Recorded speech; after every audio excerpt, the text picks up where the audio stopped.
This is it.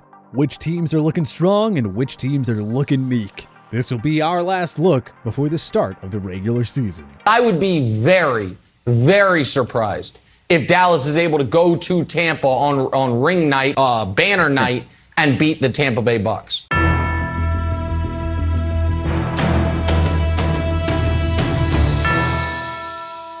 Finally, football season is here. Throw away the training camp and preseason news and notes. The real stuff finally begins this week. It's time to reveal our final edition of the NFL Power Rankings. Number 32, Houston Texans. Last time's ranking, 32. Like we've said before, this team only won 4 games with Deshaun Watson, Will Fuller, and J.J. Watt on the roster last year. Houston didn't replace any of those 3 starters, so even 3 wins seems like a stretch for this team heading into 2021. Mind you, it is kind of a blessing in disguise. They desperately need a new franchise quarterback, so a top 2 pick would help. Number 31, Detroit Lions. Last time's ranking, 31. Hate to be blunt, but we'd be stunned if the Lions didn't finish as the NFC's worst team. This is a full-on tank job with a brand new front office and coaching staff. Matthew Stafford isn't here anymore to steal a few extra wins for Motown's team. Number 30, Philadelphia Eagles. Last time's ranking, 29. Jalen Hurts, Devonta Smith, and a new coaching staff alone give Eagles fans something to get excited about in 2021. But these aren't your 2017 Eagles, so keep your expectations in check. The secondary is awful, the O-line will be better, but probably not by much. Hurts and Smith alone can't carry this team, so unless Deshaun Watson comes busting through that door, this is shaping up to be another losing season in Philly. Number 29, Jacksonville Jaguars. Last time's ranking, 27. They've already lost Travis Etienne, and if the offensive line can't get it together, who knows how long Trevor Lawrence will last. Not to mention the fact that Urban Meyer has already rubbed some of his players the wrong way. These Jags have potential, no doubt, but it'll take a miracle for them to even sniff the postseason this year. Number 28, New York Jets. Last time's ranking, 30. Zach Wilson looked awesome in preseason play. You can already sense the new fun-loving culture under Robert Saleh. There's nowhere to go but up in Jets land. Unfortunately, they lost prized free agent signing Carl Lawson for the season with a ruptured Achilles, and Gerard Davis, who was another big signing along their front 7, will miss 2 months with an ankle injury. Obviously a rough start, but it's hard not to be excited about this rebuilt offense. Number 27, Cincinnati Bengals. Last time's ranking, 25. Burrow, Chase, and the O-line are concerning. Joe Burrow looked hesitant during training camp and preseason play, which is no surprise when you're coming off a major knee injury and playing behind one of the league's worst offensive lines. Jamar Chase has struggled with drops. Hopefully, he's just getting it out of his system. If so, this Bengals offense could light up some scoreboards in 2021. Number 26, Chicago Bears. Last time's ranking, 22.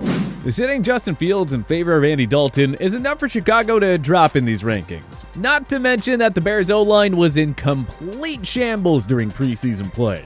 On second thought, maybe it's smart to sit Fields for now. We'd hate to see a promising young QB have to play behind that O-line.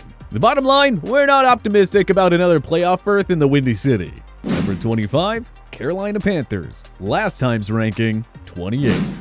Carolina gets jumped for 2 obvious reasons. Sam Darnold and the offense looked prolific in preseason. You never want to read too much into these exhibition games, but Darnold looks like the quarterback the Jets envisioned him to be. Terrace Marshall Jr. is a giant sleeper for Offensive Rookie of the Year, too. Number 24, Las Vegas Raiders. Last time's ranking, 24. Well, we suppose Raiders fans have to be encouraged with that new-look O-line, especially rookie Alex Leatherwood. Maybe the protection will hold up fine in 2021 after all. Still, that defense leaves cause for concern, and it's too bad the Raiders failed to make any significant offseason upgrades, unlike their 3 AFC West rivals. Number 23, New York Giants. Last time's ranking, 18. Yikes. Daniel Jones doesn't look like a guy who's ready to take that next step in year 3. And my oh my, is it an exaggeration to say the Giants might literally have the NFL's worst offensive line in 2021? Sorry to be pessimistic, Giants fans, but we're already wondering if last year's progress will be erased after the first few weeks of this season. Number 22, Atlanta Falcons. Last time's ranking, 26. The Falcons at least have a competent quarterback situation and the makings of an explosive offense. So hey, congrats to them on moving up 4 spots here. The playoffs seem like a pipe dream, but with Matt Ryan, Calvin Ridley, Kyle Pitts, Russell Gage, and Mike Davis, you can bet this team will be fun to watch, folks. Number 21, Washington Football Team. Last time's ranking, 21. No change here for Ron Rivera's team. We've talked a lot about that defense and a strong set of skill position guys in Terry McLaurin, Curtis Samuel, Logan Thomas, and Antonio Gibson. If only we could trust Ryan Fitzpatrick or Kyle Allen or Taylor Heineke or whoever else is going to play quarterback for this team. Number 20, Denver Broncos. Last time's ranking, 23. The Broncos' star-studded defense sure looks like it'll be a potent unit in 2021. But of course, the team's hopeful return to the postseason comes down to the quarterback play. Teddy Bridgewater is the starter, which is probably a good thing. If he can keep it simple and just get the ball to his talented group of receivers and running backs, these Broncos could very well emerge as a contender again. Number 19, Arizona Cardinals. Last time's ranking, 20. Malcolm Butler's retirement leaves a void in Arizona's already weak depth chart at the cornerback position. Mind you, Arizona's success, or lack thereof, mostly depends on how Kyler Murray and the offense will perform after enduring a late-season meltdown in 2020. Remember, this team also brought in AJ Green and JJ Watt to fill leadership roles. The talent is there. Now it's just up to Cliff Kingsbury to do something with it. Number 18, Indianapolis Colts. Last time's ranking, 17. Health is the main thing holding the Colts back at the moment. With their entire roster on the field, this team can compete with the best of them. But when you're entering week 1 with the status of 2 of your top players still in question, it's never a good omen for the rest of the season. Number 17, Dallas Cowboys. Last time's ranking, 13. We just don't know how serious Dak Prescott's shoulder injury is. Though he's scheduled to play in week 1, it's somewhat concerning that the team is being tight-lipped on the severity of Prescott's injury. Anyway, if it's nothing serious, these guys will be the team to beat in the NFC East. I mean, boy, did Micah Parsons have himself a preseason or what? Number 16, New Orleans Saints. Last time's ranking, 14. Are Jameis Winston and Marquez Callaway the next dominant QB wide receiver duo in New Orleans? We know that Michael Thomas will miss at least 5 games, and head coach Sean Payton expressed doubt that the Saints will be in New Orleans for September due to Hurricane Ida. The Week 1 game against the Packers has already been moved to Jacksonville. Right now, the most important thing in New Orleans is the safety of their citizens. But wouldn't it be nice if their football team could give them something to smile about? Number 15, Pittsburgh Steelers. Last time's ranking, 19. We spent ample time questioning Pittsburgh's new look O-line, but it was hard not to love the unit's production in preseason play. If it's legitimately that good, and if Ben Roethlisberger can stay healthy enough, then Pittsburgh will still be a Super Bowl contender. But those are 2 big ifs, though. Number 14, Minnesota Vikings. Last time's ranking, 15. Losing Irv Smith Jr. for the season is cause for concern. Kyle Rudolph's departure already left a void at tight end. At any rate, this offense should be just as good, if not better, in 2021. Kirk Cousins, Dalvin Cook, Adam Thielen, and Justin Jefferson round out a strong core 4. But most importantly, the return of Danielle Hunter, Eric Kendricks, and Anthony Barr all but guarantee that the Vikings defense will be much improved following a disastrous 2020 campaign. Number 12, Miami Dolphins. Last time's ranking, 11. The pieces are there for Miami to build off a stellar 10-win season. Tua Tagovailoa should improve after a so-so rookie year, especially if all his receivers can stay healthy. I mean, who's going to stop Devontae Parker, Will Fuller, and Jalen Waddle? And now that we're on that topic, how fun is Tua versus Matt going to be in week 1? It's a battle of the former Alabama teammates. Number 11, Los Angeles Chargers. Last time's ranking, 12. The sky's the limit for this deep star-studded Chargers team, especially with 2018 All-Pro Derwin James now healthy. The only question, of course, is will the Chargers learn from past mistakes and finally find a way to close out some of those close contests? Only time will tell. Number 10, Tennessee Titans. Last time's ranking, 10. Given the Colts' early rash of injuries, the reigning AFC South champions should be considered the favorites to win the division again. There are still concerns on that defense though, especially the secondary. But your defense has to be really bad to lose when you're fielding an offense that includes Ryan Tannehill, Derrick Henry, A.J. Brown, and Julio Jones. Number 9, Baltimore Ravens. Last time's ranking, 7.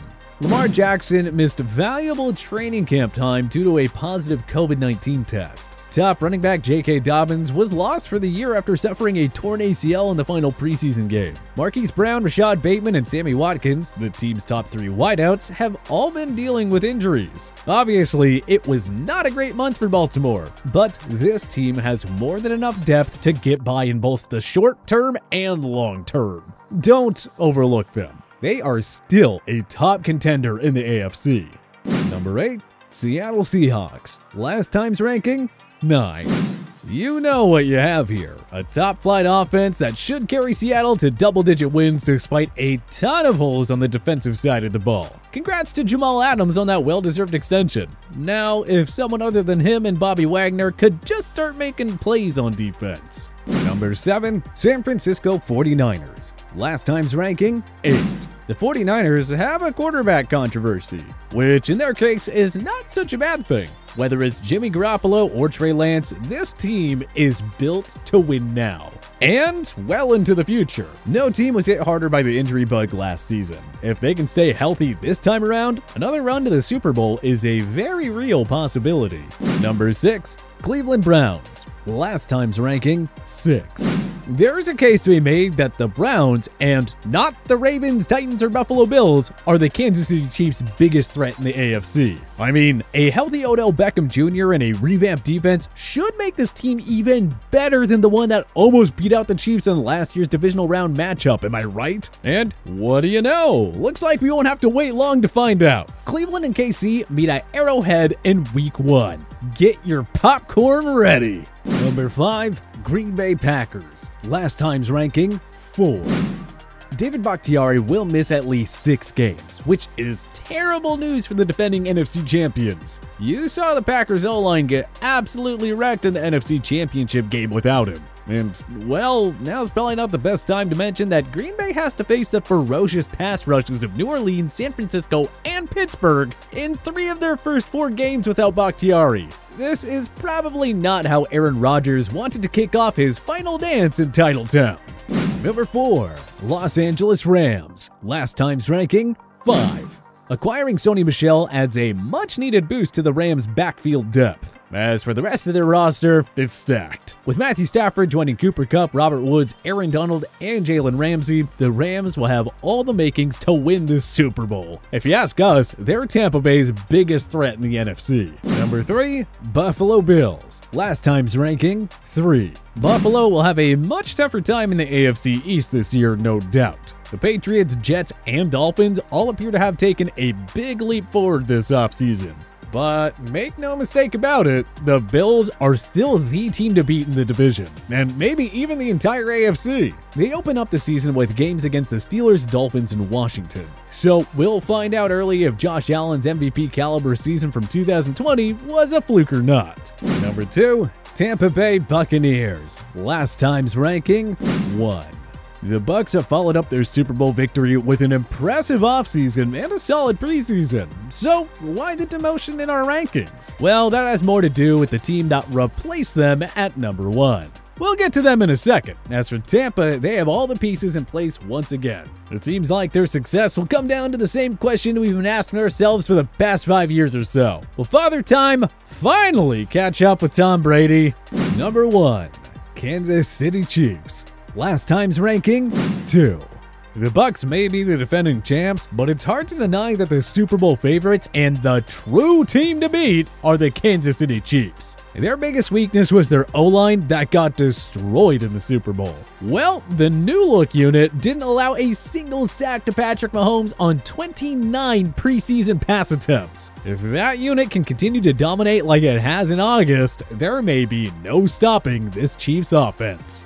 But But what changes would you make to our power rankings? Join us in the comment section below. If you like this video and learned a thing or two, clicking the like button helps out a ton. And hey, we appreciate it. If this is your first time coming around to TPS though, subscribing is a great idea because we put out videos like this every single day. But as always, thanks for watching and we'll see you guys next time.